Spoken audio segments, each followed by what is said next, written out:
On January 3rd, 2026, the world woke up to a headline that shouldn't exist in the 21st century. The president of a sovereign nation was abducted by a foreign military and flown out on a warship. Within 2 hours, Bitcoin dropped $2,000. Oil prices spiked. Gold surged. The petrodollar system that has governed global energy trade since 1973 faced a stress test that no economist predicted and no model could price. Venezuela, a country sitting on the largest proven oil reserves on Earth, had just become a U.S. protectorate overnight. Not through diplomacy, not through sanctions, through Delta Force operators and pre-dawn airstrikes. The capture of Nicolás Maduro wasn't just regime change. It was the violent recalibration of who controls the oil that moves the world and which currency gets to price it. This moment represents the collision of three forces that investors ignore at their peril: the weaponization of the reserve currency, the collapse of a petrostate, and the emergence of parallel financial systems built on digital assets and non-dollar trade. What happened in Venezuela didn't start on that Friday night. It started 50 years ago with an agreement between Washington and Riyadh that made oil the anchor of dollar dominance. And it's ending now, in real time, as nations that once had no choice but to hold dollars are building escape routes. This is the story of how a $350 billion economy evaporated, why the dollar's role in global trade is more fragile than markets assume, and where capital moves when the system fractures. The petrodollar system was born from crisis. In August 1971, President Nixon severed the dollar's link to gold. The Bretton Woods system collapsed overnight. Suddenly, the dollar was just paper backed by trust. That trust needed reinforcement. 2 years later, in 1973, the United States struck a deal with Saudi Arabia. The Saudis would price and sell oil exclusively in dollars. In exchange, Washington would provide military protection and buy Saudi debt. This wasn't just a trade agreement. It restructured the entire global economy. Every nation that needed oil now needed dollars. Japan, Germany, France, China, all forced to accumulate dollar reserves to buy energy. This created persistent demand for U.S. currency and Treasury bonds. It allowed America to run trade deficits without consequence because the world needed dollars to function. The arrangement became known as petrodollar recycling. Oil exporters earned dollars, then reinvested those dollars in U.S. assets. The cycle ensured that American deficits were always funded by foreign capital. Venezuela was a primary pillar of this system. As a founding OPEC member and the fourth richest nation per capita in 1950, Venezuela enjoyed prosperity that made it the envy of Latin America. By the 1970s, the country had surpassed Japan and China in living standards. Oil exports accounted for over 90% of export revenue. The entire economy extracted wealth from beneath the ground and distributed it through government programs. But the promise rested on assumptions that couldn't hold: that oil prices would remain high forever, that global demand would never falter, that institutional integrity didn't matter as long as the rents kept flowing. By the 1980s, these assumptions were cracking. When oil prices collapsed during the 1980s glut, Venezuela's external debt exploded from $2 billion in 1972 to $33 billion by 1982. The government had borrowed against future oil revenues, assuming prices would stay elevated. When they didn't, the debt became unsustainable. Austerity measures and fuel price hikes triggered the Caracazo riots in 1989, leaving hundreds dead and marking the end of the old republic. Hugo Chavez channeled this rage into power in 1998, promising redistribution and dignity. What he delivered was the systematic dismantling of institutions that managed the country's wealth. Chavez believed Venezuela's problems stemmed from a privileged elite hoarding resources, not from structural economic mismanagement. His solution was replacing technical competence with political loyalty. The turning point came during the 2002-2003 general strike, when opposition forces attempted to force Chavez from power by shutting down oil production. Chavez responded by firing over 18,000 employees of PDVSA, the state oil company. He mocked them on television as a privileged meritocracy serving foreign interests. These weren't bureaucrats. They were engineers, geologists, and technical specialists with decades of experience extracting heavy crude from the Orinoco Belt. Replacing technical expertise with political loyalty transformed PDVSA from a world-class energy firm into a populist funding vehicle. The company was tasked with building housing and distributing food. Maintenance budgets were slashed, capital investment stopped, equipment aged without replacement. The institutional knowledge required to manage complex extraction operations walked out the door and never returned. Production, which had been around 3 million barrels per day when Chavez took office, entered terminal decline. By the time Nicolás Maduro faced the 2014 oil price crash, the infrastructure was already destroyed. Wells that should have been maintained were abandoned. Refineries ran on outdated technology. The skilled workforce had emigrated. When Chavez died in 2013, Maduro inherited an economy built on fantasy. The regime had used the 2004-2012 oil boom not to save, but to sextuple public debt. They spent as if oil was priced at $200 per barrel when it was only $100. When global prices fell to $40 in 2014, the state had nothing. The only option was printing money. Hyperinflation began in November 2016. By 2018, annual inflation reached 80,000%. The minimum wage collapsed to $6 per month. The GDP fell by more than 50%, double the size of the U.S. Great Depression. Over 7 million people fled on foot, creating one of the largest refugee crises in the Western Hemisphere. This wasn't natural disaster, it was economic suicide. Hyperinflation destroys more than purchasing power. It obliterates the future as a concept. In Venezuela, money lost value hourly. The bolivar underwent serial redenomination, stripping 14 zeros from the currency in 13 years. In 2008, the government removed 3 zeros and created the Bolivar Fuerte. In 2018, 5 more zeros vanished. In 2021, 6 additional zeros were erased. Each redenomination was an admission that the currency had become worthless. Citizens navigated a zombie economy where the national currency worked only for tax payments and public transport. In grocery stores, chronic shortages of cambio, change, meant buyers received unwanted candy or cigarettes instead of their balance. Money had ceased to function as money. The human toll was measurable and catastrophic. By 2019, 96% of households lived in income poverty. 79% were in extreme poverty. The average salary of $5 per month made milk and meat inaccessible. Nutritional surveys found 25% of households in severe food insecurity. 21% of children under 5 were at risk of malnutrition. 30% suffered chronic stunting. The poorest consumed 1,550 calories daily when they needed 2,000. Schools became empty because children only attended when guaranteed a meal. Education collapsed as teachers emigrated. The social ladder was dismantled. The former middle class witnessed their savings evaporate within months. In suburbs like Carabobo, senior citizens lived in run-down houses with modern cars rusting in garages as relics of an unaffordable past. These homes had no electricity, no running water, and no prospect of maintenance. Families sold belongings, tools, and medicines to buy a single meal. The moral fabric strained as survival required daily compromise. When the future ceases to exist as a planning horizon, social trust collapses. Neighbors who once cooperated became competitors for scarce resources.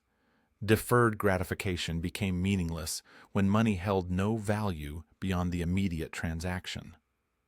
This was the Venezuela that existed when Operation Absolute Resolve launched. As Venezuela spiraled, the international financial system became a weapon. By 2009, 19, the United States had enacted full blocking sanctions against PDVSA and the Central Bank of Venezuela, cutting the regime off from Western banking. Washington assumed that economic strangulation would force regime collapse. The strategy failed to account for human adaptability. Instead of collapsing, Venezuela adopted evasion tactics developed by Russia, Iran, and North Korea. The regime deployed a shadow fleet of ghost ships that deactivated GPS transponders and engaged in ship-to-ship transfers in international waters. Venezuelan oil was rebranded through intermediary arrangements. A tanker would load crude at a Venezuelan port, transfer it to another vessel at sea, and that second vessel would document the cargo as Malaysian in origin before delivering it to small Chinese refineries willing to accept oil of dubious provenance at discounted prices. By 2024, PDVSA implemented an even more sophisticated mechanism, requiring oil buyers to pay in tether, a dollar-pegged stablecoin. This allowed the regime to receive payments outside U.S. financial oversight. Transactions settled on blockchain networks bypassed correspondent banks and traditional clearing systems entirely. A parallel financial system emerged that governments found difficult to monitor and nearly impossible to shut down. Venezuela also engaged in barter deals that circumvented dollar settlement. Oil for investment agreements with China were denominated in yuan. Swap arrangements with India's Reliance. Industries involved naphtha for crude with no currency changing hands. These represented meaningful volume, hundreds of thousands of barrels per day, flowing outside the petrodollar framework. The weaponization of the dollar created unintended consequences beyond Venezuela. When the reserve currency becomes a geopolitical instrument rather than neutral infrastructure, it creates pressure for de-dollarization.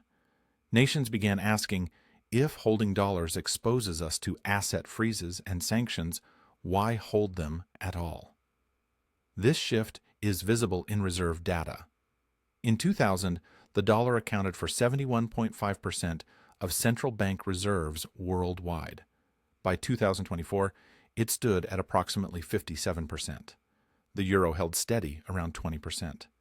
But non-traditional currencies, primarily the Chinese yuan, grew from 1.8% in 2000 to 10.7% by 2024. China's behavior was particularly telling.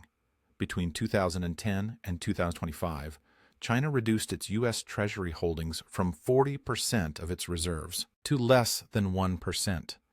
This wasn't panic selling. It was deliberate diversification designed to reduce exposure to an asset that could be frozen if tensions escalated. Other nations watched and began implementing their own versions. The trust underpinning reserve currency status was eroding. On the night of Friday, January 2nd, 2026, the standoff ended violently. Under orders from President Trump, U.S. Special Operations Forces launched coordinated strikes on Caracas. Delta Force operators, supported by CIA intelligence and naval air support, executed a decapitation strike designed to remove the regime in a single operation. By Saturday morning, Nicolas Maduro and his wife Celia Flores were in custody aboard the USS Iwo Jima. Trump confirmed the capture via Truth Social, stating Maduro would face narco-terrorism charges in New York. The operation also seized 2 oil tankers and struck 30 vessels suspected of drug trafficking. Markets reacted immediately. Because the strike occurred late Friday night, traditional markets were closed. Crypto markets operating 24 hours became the primary barometer of panic. Within 2 hours, Bitcoin dropped from $91,000 to $89,971. When traditional markets opened Monday, oil prices spiked. Brent crude reached $69.99 per barrel. West Texas Intermediate hit 57 $57. Energy sector equities rallied on speculation about reconstruction contracts. The administration indicated the United States would run Venezuela temporarily to restore governance and get the oil flowing. This marked a decisive reassertion of American influence in the hemisphere. Some called it the Trump corollary, a willingness to use military force for regime change regardless of international opinion. For energy markets, the stakes were enormous. Venezuela holds 17 to 18% of global proven reserves, approximately 303 billion barrels. That dwarfs Saudi Arabia. The removal of Maduro severed a supply artery for China, which had been the primary buyer. Those flows would now potentially redirect toward U.S. refineries configured for heavy grades. But the initial sense of bonanza must be balanced against reality. The oil sector wasn't merely underinvested, it was destroyed. Wells had been abandoned, pipelines had corroded, refineries operated at fractions of capacity.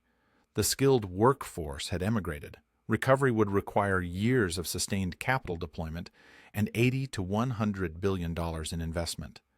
There was grim risk the transition would resemble post-Gaddafi Libya.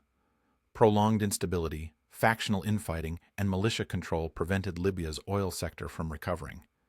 The messy reality of nation-building rarely delivers the stability long-term investors require. The Venezuela intervention represents more than a regional event. It's a stress test for global finance. The petrodollar system rests on a paradox called the Triffin dilemma. A reserve-issuing nation must run persistent trade deficits to supply the world with liquidity.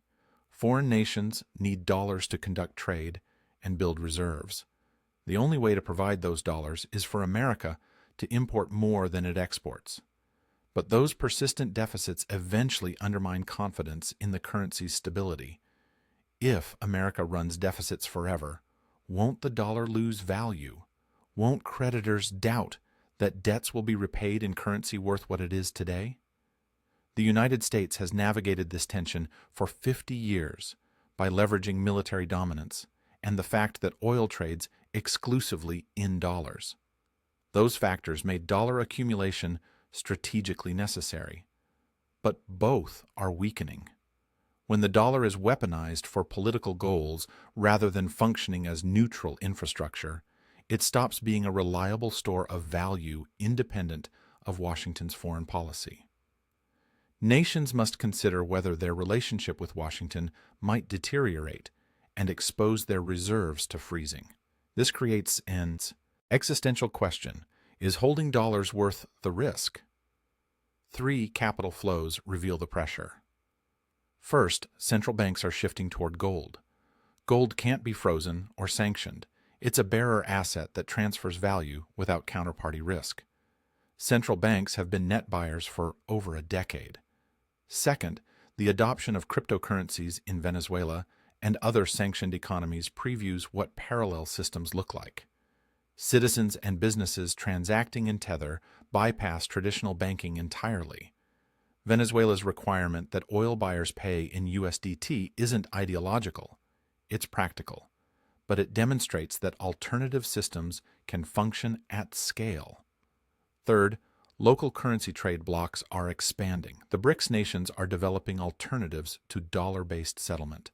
Bilateral agreements for oil trade in yuan or rupees are growing. Saudi Arabia has begun accepting yuan for oil sales to China. These aren't yet existential threats, but they represent cracks. The exorbitant privilege of the United States, the ability to borrow at low rates and sustain high debt due to global dollar demand, depends on that demand continuing. If it declines, borrowing costs rise. Asset values fall. The fiscal space to run deficits shrinks. The 2026 military intervention may secure the oil price short term, but it accelerates the perception that the dollar is a tool of coercion rather than neutral value storage. Venezuela's turn to crypto and yuan contracts wasn't ideological. It was adaptation to exclusion. Other nations are watching and recognizing that alternatives exist. When reserve currency systems face stress, capital seeks safety in repeating patterns. The Venezuela crash offers a real-time case study. Gold rallied as geopolitical risk premiums spiked. Investors treat gold as the ultimate non-sanctionable haven. Its 5,000-year history as a store of value and independence from government policy make it attractive during currency instability. Cryptocurrencies saw bifurcated reactions. Bitcoin initially sold off as leveraged positions liquidated, but it found support as investors recognized its role as a hedge against fiat debasement. Tether demonstrated different utility. Venezuela's use of USDT for oil transactions legitimized crypto as functional infrastructure. When traditional banking excludes you, blockchain settlement becomes necessary. Commodities gained on supply disruption fears. Oil spiked on uncertainty about how quickly Venezuelan production could be restored. Energy stocks with refining exposure or reconstruction potential attracted speculative inflows. But the rally was built on assumptions about political stability that might never materialize. Emerging market currencies weakened as capital fled toward stability. The dollar paradoxically strengthened despite long-term de-dollarization trends, because crisis triggers reflexive flight to liquidity. This reveals the dollar's dual nature, weakening structurally over years but strengthening cyclically during panic. Bonds presented a divided picture. U.S. Treasuries rallied as safe havens despite concerns about weaponization. Investors distinguished between short-term flight to quality and long-term structural shifts. The key insight is that there's no single safe haven when systems fracture. Capital disperses across assets offering different protections. If you fear asset freezing, you buy gold. If you fear inflation, you buy Bitcoin. If you need to transact outside banking, you use stablecoins. If you believe the dollar remains dominant, you buy treasuries. Retail investors in Venezuela used crypto for survival. Institutional investors reallocated toward gold and defensive equities. Sovereign wealth funds diversified reserves while maintaining dollar liquidity for trade. Each cohort responded differently based on constraints and time horizons. The Venezuela crash confirms that when petrodollar stability comes into question, capital moves toward assets outside the system rather than deeper into it. The reflexive flight to dollars during panic doesn't contradict longer-term diversification. It reflects that transitions take time. The collapse of Venezuela represents more than regime failure or humanitarian catastrophe. It represents the potential unraveling of a 50-year covenant that tied global energy trade to a single currency. The petrodollar system survived the fall of Bretton Woods, the oil shocks of the 1970s, the rise of the euro, and the 2008 financial crisis.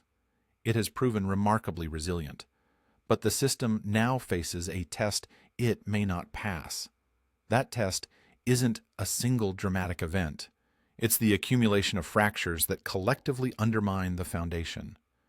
The system was built on trust. Trust that holding dollars meant access without political risk. Trust that the United States would act as neutral steward rather than weaponizing infrastructure. Trust that alternatives didn't exist. Each assumption is breaking. When the United States uses financial infrastructure as a weapon, freezing assets, cutting nations off from SWIFT, sanctioning central banks, it teaches other nations that dollar dependence creates vulnerability. It doesn't matter whether those sanctions are justified. What matters is that they demonstrate the dollar is not neutral and that diversification is necessary.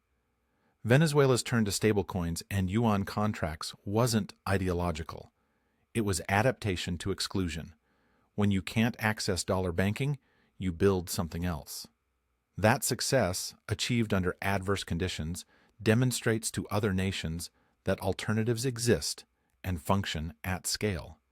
The 2026 military intervention solved one problem, but created a larger strategic one. It reinforced that dollar dominance rests on military force, rather than economic neutrality or institutional trust. Countries watching must ask, are we comfortable holding assets in a currency whose issuer uses military force to maintain dominance? If our relationship with Washington deteriorates, could we face similar treatment? The capital flows triggered by Operation Absolute Resolve reveal what investors understand. Diversification isn't just prudent, it's strategic necessity in a world where financial infrastructure has become weaponized. Gold protects against sovereign overreach. Cryptocurrencies offer settlement outside traditional banking. Commodities provide tangible value when currencies fail. The petrodollar's greatest test isn't whether it collapses suddenly. Reserve currencies fade gradually as alternatives emerge and trust erodes. The test is whether the world still believes the system is worth defending. That belief rests on the perception that benefits, deep markets, low borrowing costs, ease of trade, outweigh risks of dependence on a system that can exclude you politically. Venezuela's crash suggests that belief is fading, not universally or immediately, but measurably across multiple indicators: reserve diversification, gold accumulation, alternative payment systems, bilateral currency agreements. The financial architecture of the next 50 years won't be built by nations defending the petrodollar. It will be built by those who recognize its fragility and position accordingly. The arithmetic of ruin that destroyed Venezuela reveals that no system is permanent regardless of how dominant it appears. The petrodollar era is ending not with a bang, but with 1,000 small breaks, each accelerating the transition toward whatever comes next.